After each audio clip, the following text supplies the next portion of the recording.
Good day. Welcome to News Now on TV360. I'm Thelma Okoro. Nnamdi Kanu, leader of the indigenous people of Biafra, has reportedly met the bail conditions given to him by a federal high court in Abuja.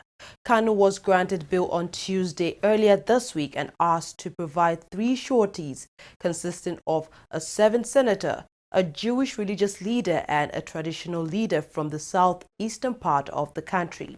The presiding judge, Binta Nyako, ruled that each of the sureties must provide a 100 million naira bond and own a landed property in Abuja. She also barred him from granting interviews and seized his international passports, threatening to revoke the bill if Kanu does not comply with her orders. Now, several Nigerians and rights groups have questioned the bill applications, which they describe as harsh. Kanu is being charged for treason and managing the affairs of an unlawful society. The Nigerian army says its new tactics used in the fight against Boko Haram must not be mistaken for a resurgence by the terror group. Director of Defense Information Major General John Enenche said this during the monthly Defense Headquarters and Media Forum meeting held in Abuja.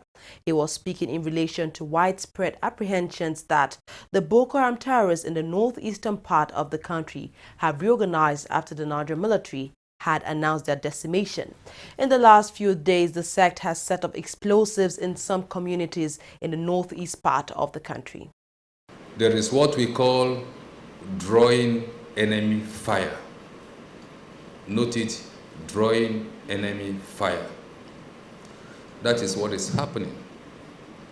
There are movements, there are actions that you take. There are things that you do in the course of any encounter with an adversary or with the enemy or with your opponent to draw his fire. And let me also remind you that the Boko Haram terrorist groups, I call them groups because it's not one. It's people who are not there that don't know. I am telling you that they vary in their characteristics and their behavior. They are not professional. They don't know what we know. And these tactics of drawing enemy fire, they don't know it. So they now come out like sheep without shepherd. And that will help us to eliminate them for those of them who are reluctant to surrender or to lay down their arms, those who are hardened, those who have made up their minds that it is a do or die affair. It will enable us, or it will enable the whole system in itself, because it is an encounter, to get them eliminated and wiped off the theater as soon as possible. The Nigerian army says it has successfully destroyed an artillery piece belonging to the Boko Haram insurgents in Sambisa Forest. The Air Force, in a statement by its spokesman, Olatokunbo Adesonya, said the insurgents were planning to sneak the weapon into the Sambisa forest in order to intensify their attacks in the region. Their operation is part of efforts to flush out the remnants of the Boko Haram terrorists in the northeast part of the country. The United States government has announced an additional $30 million as humanitarian aid to support the people of northeast Nigeria. In a statement, the U.S. Embassy said the additional funding would bring the total U.S. humanitarian contribution in Nigeria to more than $298 million since October 2015. The funding is in response to dire humanitarian crisis in the northeast as a result of years of brutality by Boko Haram and other militant groups. The United Nations Children's Fund, UNICEF, has placed Ekiti State on surveillance to prevent an outbreak of meningitis which has killed over 800 people in some northern states. The international organization said though there is no reported case of the outbreak in Ekiti State, the organization is working with experts in the Ministry of Health on the need to be alert. Authorities in Nigeria say a total of 9,646 suspected cases have been recorded from 43 local government areas in 23 states. Nigeria's Minister of Health, Isaac Adewale, said the government has approved a house-to-house search in northern Nigeria to identify those infected with meningitis and for vaccination and treatment. The Independent National Electoral Commission (INEC) has officially commenced the continuous voter registration exercise nationwide. Chairman of the INEC, Mahmood Yakubu, flagged off the exercise at INEC's office in Abuja, the nation's capital. Speaking at the event, the INEC chairman appealed to all stakeholders, especially the political parties and the media, to help sensitize and mobilize the people for the exercise so as to guarantee improved participation in the elections. We want to assure all Nigerians that the current exercise is just the beginning. We are considering devolving the registration to our 8,809 wards and our 120,000 polling units. We are working on the logistics because this exercise is going to be really huge. For the current exercise, confined to our 774 local government offices nationwide, we mobilized over 4,000 of our own staff. If we are to devolve this exercise to the ward level, and we have 8,809 wards, on the basis of 5 staff per ward, we'll then recruit over 44,000 ad hoc staff for the exercise. If we devolve it to the 120,000 polling units, on the basis of 5 staff per polling unit, we'll end up engaging over 600,000 ad hoc staff for the exercise. And since it is not going to be for a week or two, it's going to be all year round, we need to consider the logistics. So I want to assure you that we'll go down to the level of wards and the level of polling units. That we have observed that this exercise is starting from the local government level. That is the INEC offices in the local councils. But we have a lot of villages that are not penetrable. It's going to be very extremely difficult for people to come. We would like the exercise to trickle down to at least the ward level. And if you do that to us, we will be very grateful.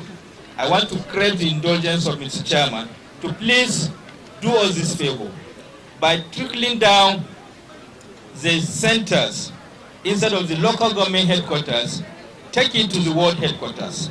Or at most, if you think it is not going to be possible, the Abuja Municipal Council is divided into 3 zones. And in these 3 zones has 4 wards in every zone. The Karishi zone, the city center zone, and then the Juagwawa zone. These zones are the political zone that are, defined by our political class. If it is reduced to this level, I want to believe that the people can have, easy access so that they can collect their, so that they can go collect this the voters card and then be able to exercise their franchise. I'd also like to use this opportunity to encourage Nigerians to seize this moment and get on the voters register. That the only way we can make our voices heard is if we get registered and we vote at election. But while we encourage citizens to get on the voters register and collect their PVCs, it is important for the Electoral Commission to also ensure that everything is done to make this process really simplified. The process should also introduce magnifying glasses, not only for persons with albinism, but for everyone who is visually impaired. Also, persons with disability, a community that we're part of, should also enjoy this same right, which is not a privilege. And still on the voters' registration, the Commission has identified 5 local government areas in Borno State, which it says would pose security threats during the continuous voter registration exercise. INEC Chairman Mahmood Yakubu revealed this during a visit to the Chief of the Air Staff, Air Marshal Sadiq Abubakar, in Abuja. The areas listed by INEC are Dambuwa, Chibok, Gwoza and Bama as well as Kalabauje. They have all suffered attacks from Boko Haram terrorists.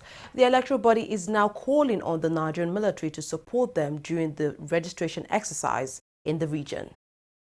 But thanks to the return of peace in Borno State and the Northeast, a large number of Nigerian citizens who were in the IDP camps before and during the last general elections have returned to their towns and villages in the local government areas.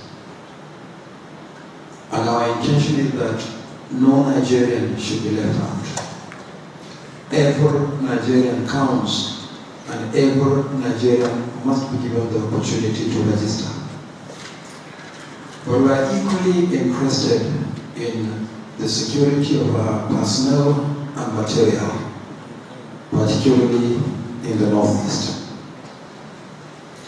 So while with the restoration of peace, so many have returned to their towns and villages, we have a challenge in respect of 5 local government areas. And these local government areas are Damboa, Chibok, Goza, Bama, and Kalabalte. I want to say that for us in the Air Force, we are very happy to get involved, to support you in whatever ways you think we can be useful. The local governments we talked about, Bama, Damboa, Chibok, Goza, and Kalabalge, are areas that our airplanes fly virtually every day and night, as a matter of fact. So not only will we be able to move your personnel and equipment to this local government headquarters, and I think our presence there on daily basis, day and night, will also confer some kind of security to the personnel while they are conducting their assignment. The Nigerian government has called for calm over the health of President Muhammadu Buhari. President Buhari had on Wednesday missed a second consecutive Federal Executive Council meeting, fueling rumors about his possible ill health. However, in a statement from his office, it insisted that the president is not suffering from any sickness. The statement says the president is taking things slowly as he fully recovers from the long period of treatment in the United Kingdom some weeks ago. The Nigeria Labour Congress, alongside the Trade Union Congress, has revealed a rundown of plans to mark the 2017 Workers' Day celebration. Chairman of the 2017 Joint May Day Committee, Peters Adeyemi, made this known during a pre-May Day press conference in Abuja, the nation's capital. Now, as part of that celebration, the unions will address the present economic situation of Nigerian workers. May Day celebration this year will not only include the fact that we will celebrate May Day, it will also afford our members the opportunity to express their feelings, their angers against some of the policies that are in place that are unfriendly to workers. So for me, it's a good opportunity for us to also showcase some of those things that we think is happening even with the current government policies. Because you go to May Day, you have workers coming with placards and whatever, showing very clearly some of those things that they are not comfortable with. We are not going to stop that this year. In fact, we're going to encourage unions to come to the May Day rally and showcase their feelings. There's an opportunity for them to tell the world, tell the government how nice they have done, how bad they have done. So for me, that's very critical. It goes beyond the leadership even managing the process, because the workers will be there and the workers will be able to show and ventilate what's their feelings about how the government and employers of labor have managed with the well-being and the welfare of the working people of this country in the last 1 year, from the last May Day to this May Day. It's time for Nigeria to embrace creative professionalism and ethics to promote the Nigerian economy. Professor Joseph Iruku, who is the former President General of Ohaneze Ndigbo, said this at the Professional Excellence Foundation lecture held in Lagos. He says this will serve as a vital ingredient for the development of the country. The lecture was organized by former presidents of all professional bodies in Nigeria. And not so much the value of money making, because you don't need to go to school to make money. You don't need to be educated to make money. But you need to have a sound family background of business ethics and professionalism in order to succeed in the professions. So this is why I rate this organization very highly. Even with the school certificate, 5 credits, English and Maths, we can get them to register with an institute of their own choice. And then we'll encourage them and train them and encourage them to qualify in those areas. And we are told, and this is a matter of fact, in any profession in this country there is shortage of manpower.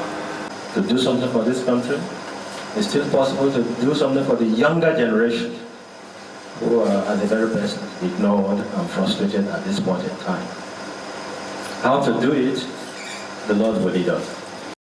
The Nigerian government has set up a committee to probe the spending of the nation's ecological funds. The committee is made up of the governors of Oyo, Borno, Imo State, Akwa Ibom, Kaduna, Anambra, as well as the ministers of finance and environment. The decision to set up the committee is part of resolutions reached during the National Economic Council meeting chaired by Vice President Yemi Osinbajo. Briefing newsmen at the end of the meeting, Anambra State Governor Willie Obiano said the balance in the ecological fund stood at 33.6 billion naira.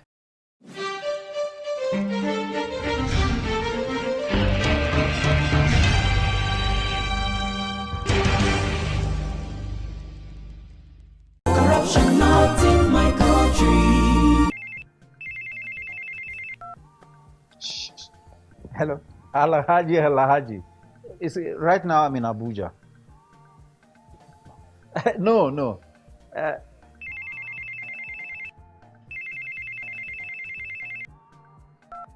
Hello, Adamu. Right now I'm in Kano. Yes. When I get back, I will just call you. Look, what is wrong with you? I'm talking on the phone and you are gesticulating and doing. What's wrong with you? Daddy, where exactly are we as we speak? Are you alright? This is Lagos. Well, you just lied to someone that we are in Abuja. Keep quiet. Who told you can tell an elderly person is lying? Daddy, you just lied. And by lying, you are raising corrupt children for the future of Nigeria. That is corruption, not in my country. Corruption not in my country.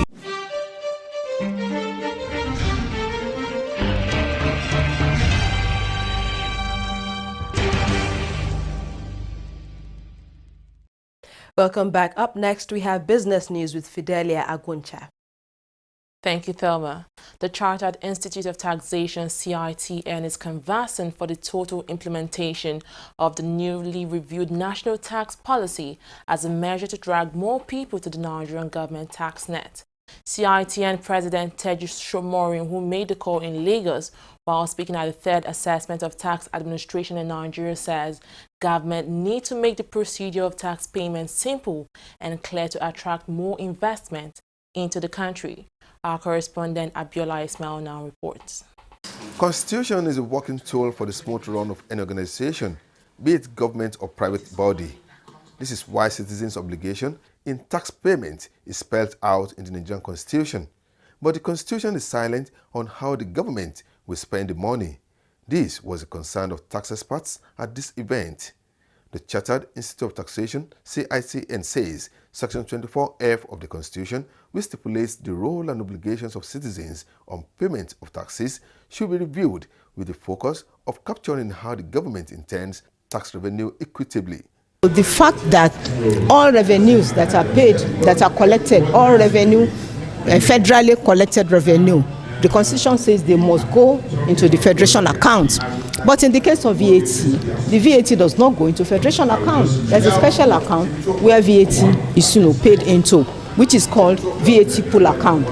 So with that, you can say that the payment of VAT into a separate account is unconstitutional, because Constitution says all federally collected, and VAT is federally collected. It's not collected by the states, it's collected by the federal. So therefore, since VAT is not paid into the Federation account, is unconstitutional. So anytime the Constitution is going to be amended, that has to be tidied up. On our part, the convener, Mrs. Morani Babinti Ashaye, is worried over the continuous implementation of the 1999 military constitution, which has a lot of deficits. She said Nigeria needs a total review of the present constitution to allow for a regional management of resources, while tax administration should be decentralized. If you look at the beginning of the constitution itself, it clearly stated that it is the military governing council that brought up that constitution, and not the people of Nigeria. And you knew that right from 1999, there had been a lot of agitation over restructuring of this country. We need to restructure. We need to know what the federal government should be doing, what the state should do, what local government should do. A member of the Institute of Chartered Accountants of Nigeria says the advocacy to review the constitution was born out of the growing trend of Nigerians asking how the tax are being used and for what. New tax policy, if it is effectively implemented, in addition to the suggestion made today, we will have more revenue to the government and more accountability in tax administration. The meeting agreed that for Nigeria to practice true federalism, nothing should stop it from suspending the current 1999 constitution and come up with a new and robust document that will give everyone a sense of belonging. Abiola Ismail, TV360, Lagos. Nigeria's foreign exchange reserves rose to $30.80 billion by April 26th, its highest level since September 2015. Now, according to experts, the rise could be attributed to a recent rise in global crude oil price and proceeds of Nigeria's latest Eurobond issued last month. Meanwhile, Nigeria's central bank has eliminated frivolous demand for foreign currency by introducing a multiple exchange rate system. The CBN has also been intervening on the spot and forward markets to boost liquidity. Now, meanwhile, the Naira traded at 305.85 to the dollar on the official interbank market and 390 on the black market. It was, however, quoted at 379.89 on investors' window. A labor unionist in Nigeria, Peters Adeyemi, has blamed the Central Bank of Nigeria for the sharp fall in the value of the Naira at the parallel market. Adeyemi, while speaking at a joint 2017 pre-May Day press conference in Abuja, attributed the devaluation of the Naira to numerous policy somersaults and a fire brigade approach by the CBN. He called for sound economic policies on the part of the government to effectively determine the exact value of the Nigerian currency. The minimum wage, if the minimum wage has progressed in the manner with which we wanted it to progress, we won't be talking about it now. The fact that we are talking about it, that forms one of those issues that will take the center stage at the May Day, is the fact that it's not a settled matter. That the currency of our currency in this country has been grossly devalued. In fact, if you look at it today, nobody is able to tell you clearly what is the exact value of our currency. There have been so many policy somersaults. There have been so many fire brigade attempts to stabilize the value of our currency. Some of these steps have actually not stabilized the currency. In fact, when you look at what the CBN is currently doing about pumping foreign exchange into the forex market to mitigate the impact of the gross devaluation of the currency, it has not succeeded. You find that when the thing went to 520, they rushed some millions, and then the thing crashed. But even as I speak to you today, the thing is already going up again. So it shows that this fire brigade attempt on the part of the CBN itself has not worked. We needed sound economic policies on the part of government for us to be able to have a clear determination of the value of our currency. Get back, we'll look at more stories. Don't go away.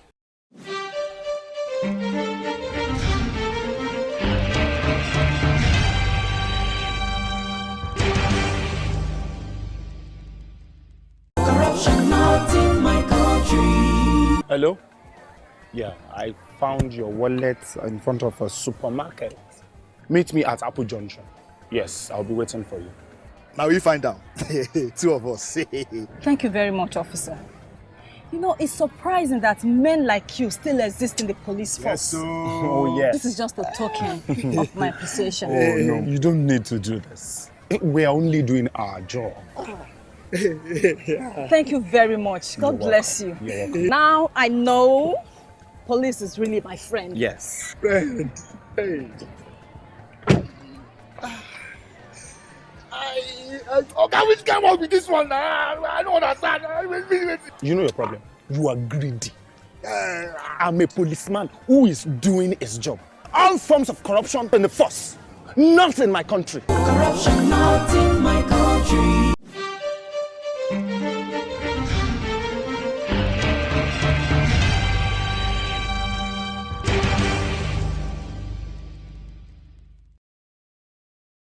News now. The World Health Organization says 9 people have died and 8 others are sick in Liberia after attending the funeral of a religious leader in that country. This has sparked speculations that the Ebola virus may have resurfaced in the country. But a WHO spokeswoman said initial results reported by Liberian authorities had ruled out Ebola as the cause of their deaths. But she could not say whether samples were being sent to other labs for confirmation. In June last year, the health agency declared Liberia free of active Ebola virus transmission, the last of 3 West African countries at the epicenter of the world's worst outbreak of the disease. According to data from the WHO, the epidemic killed more than 11,300 people and infected some 28,600 others. Nigeria's Super Sand Eagles have kicked off their 2017 Beach Soccer World Cup campaign on a disappointing note. The team lost 12-6 to Italy in its opening group match. The Sand Super Eagles will play Mexico in its next match on Saturday and will end the group phase with a match against Iran. The Nigerians are playing at their first Beach Soccer World Cup since 2011. The tournament is expected to run from April 27th till May 7th, 2017. Former Super Eagles goalkeeper Vincent Enyama has been ruled out for the rest of the season with a knee injury. Enyama missed Saturday's 3-0 win over Gingham, and manager Frank Passy has now confirmed he will undergo surgery for an injury and miss the club's last 4 League One games. The 34-year-old, who had 101 caps for Nigeria, had retired in 2015 and has played 34 times for Lille in all competitions this season. Chairman of Athletics Kenya says another high-profile athlete has failed a doping test. Jackson Tuwei says the IAAF, which is the sport's global governing body, had found the positive test, but said the identity of the athlete could not be yet revealed. Kenya's middle and long-distance success have been marred by doping cases involving elite athletes in the country. Officials estimate the number of positive tests at about 50 in the past 4 years. That's all we have on news now. Thank you very much for watching. I'm Thelma Okoro.